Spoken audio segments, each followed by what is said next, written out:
আজ আমি বানিয়ে দেখাবো একদম অনুষ্ঠান বাড়ির মতো পেঁপের প্লাস্টিক চাটনি।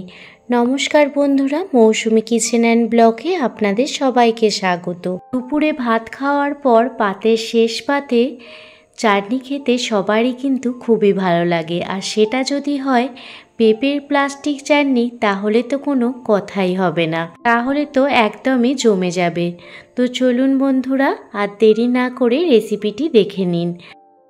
পেঁপের প্লাস্টিক চাটনি বানানোর জন্য দেখুন আমি এখানে একটি পেঁপে নিয়ে নিয়েছি, আমাদের গাছেরই পেঁপে, সেটা পেরে নিয়েছি। এবার পেঁপেটা কিভাবে কাটতে হবে সেটাও আপনাদের দেখিয়ে দিচ্ছি। পেঁপেটা আমার শাশুড়ি মা কেটে দিচ্ছে, আর এই রকম পাতলা পাতলা করে পেঁপেগুলো কাটলেই তবেই কিন্তু পেঁপের প্লাস্টিক চাটনি খেতে বেশি ভালো লাগবে। যতটা পারবেন পেঁপেটা এই রকম পাতলা পাতলা করে স্লাইস করে কেটে নেবেন। প্রথমে একটি পেঁপে নিয়েছিলাম, পরে আরও একটি পেঁপে নিয়েছি। আর আমার শাশুড়ি মা কতটা পাতলা পাতলা করে স্লাইসগুলো করছে দেখুন। এইভাবে পেঁপের প্লাস্টিক চাটনি করলে খেতে কিন্তু একদম অনুষ্ঠান বাড়ির মতো স্বাদ হয়। একদম পাতলা পাতলা করে স্লাইস করে দুটো পেঁপে আমার শাশুড়ি মা কেটে দিয়েছেন। এবার আমি পেঁপের প্লাস্টিক চাটনিটা আপনাদের বানিয়ে দেখাবো। খুবই সহজ রেসিপি, একবার দেখলে আপনারা অনায়াসেই বানাতে পারবেন। প্রথমে গ্যাসের ওভেন জ্বালিয়ে কড়াই বসিয়ে দিয়েছি, কড়াইতে পরিমাণ মতো জল দিয়ে দিয়েছি, জলেতে সামান্য পরিমাণ লবণ দিয়ে দিয়েছি। জলটা যখন খুব ভালোভাবে গরম হয়ে যাবে তখন পেঁপের স্লাইসগুলো দিয়ে দিচ্ছি। একদমই কিন্তু ঠান্ডা জলে দিলে হবে না, জলটা যখন গরম হয়ে যাবে তখনই কিন্তু পেঁপের স্লাইসগুলো দিয়ে দেবেন। পেঁপের স্লাইসগুলো দিয়ে দেওয়ার পর 2 থেকে 3 মিনিট ভালোভাবে ফুটিয়ে নেব, তাহলেই কিন্তু পেঁপের স্লাইসগুলো অনেকটা পরিমাণ সিদ্ধ হয়ে যাবে। 2 থেকে 3 মিনিট পেঁপের এই স্লাইসগুলো ভালোভাবে ফুটিয়ে নিয়েছি। ফুটিয়ে নেওয়ার পর আপনাদের বাড়িতে যে ঝাঁঝরি আপনারা ব্যবহার করেন সেই ঝাঁঝরিতে ছেঁকে নেবেন। দেখুন এইভাবে এই রকম একটি ঝাঁঝরি পেতেতে পেঁপের স্লাইসগুলো খুব ভালোভাবে ছেঁকে নিয়েছি।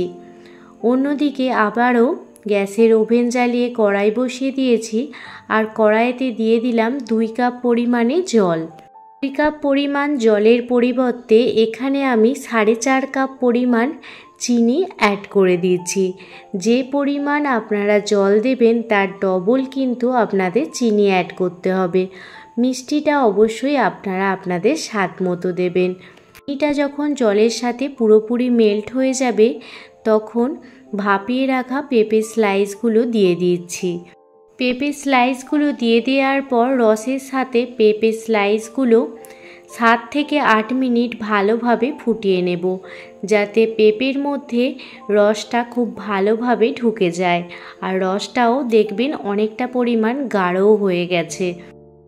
পেঁপের স্লাইসগুলো দিয়ে দেওয়ার পর এর মধ্যে কিছুটা পরিমাণ কাজু বাদাম আর কিছুটা পরিমাণ কিশমিশ দিয়ে দিলাম। আপনাদের বাড়িতে ড্রাই ফ্রুটস থাকলে অবশ্যই দেবেন, খেতে কিন্তু ভীষণই ভালো লাগে। এখানে আমি কাজু কিশমিশ অ্যাড করে দিলাম। ভালোভাবে কাজু কিশমিশটা রসের সাথে মিশিয়ে নিচ্ছি। আর গ্যাসের ফ্লেম মিডিয়ামে রেখে 7 থেকে 8 মিনিট মতো অপেক্ষা করব, আর মাঝে মাঝে খুন্তি দিয়ে নাড়াচাড়া করে দেব। 8 মিনিট পর ফিরে এসেছি, আর আপনাদের দেখাচ্ছি দেখুন কালারটা কিন্তু একদমই চেঞ্জ হয়ে গেছে। পেঁপের প্লাস্টিক চাটনি একদমই রেডি হয়ে গেছে। অনুষ্ঠান বাড়িতে যেমন আপনারা পেঁপের চাটনি খান সেই চাটনিরই স্বাদ পাবেন, একদমই সেই রকমই খেতে হয়। এবার পেঁপের চাটনিটা একটি জায়গায় উঠিয়ে রাখবো আর ঠান্ডা হয়ে যাওয়ার জন্য অপেক্ষা করব।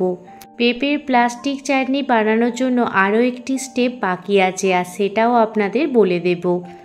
আজকে আপনাদের পেঁপের প্লাস্টিক চাটনির রেসিপিটি কেমন লাগলো আমাকে অবশ্যই কমেন্ট করে জানাবেন। যদি ভালো লেগে থাকে প্লিজ একটি লাইক, কমেন্ট, শেয়ার এবং সাবস্ক্রাইব করে আমার পাশে থাকবেন। পেঁপের চাটনিটা এখন অনেকটা ঝোলঝোল মনে হলেও যখন ঠান্ডা হবে একদমই কিন্তু মাখো মাখো হয়ে যাবে। পেঁপের চাটনিটা ঠান্ডা হয়ে গেলে দেখুন আধখানা লেবু নিয়েছি। লেবুটা খুব ভালোভাবে চিপে চিপে রসটা দিয়ে দেব। এই পাতি লেবুর রস দিয়ে দেওয়ার ফলে প্লাস্টিক চাটনিটি খেতে আরও বেশি টেস্টি হয়। একবার হলেও এইভাবে পেঁপের প্লাস্টিক চাটনি বাড়িতে বানিয়ে সবাইকে খুশি করুন।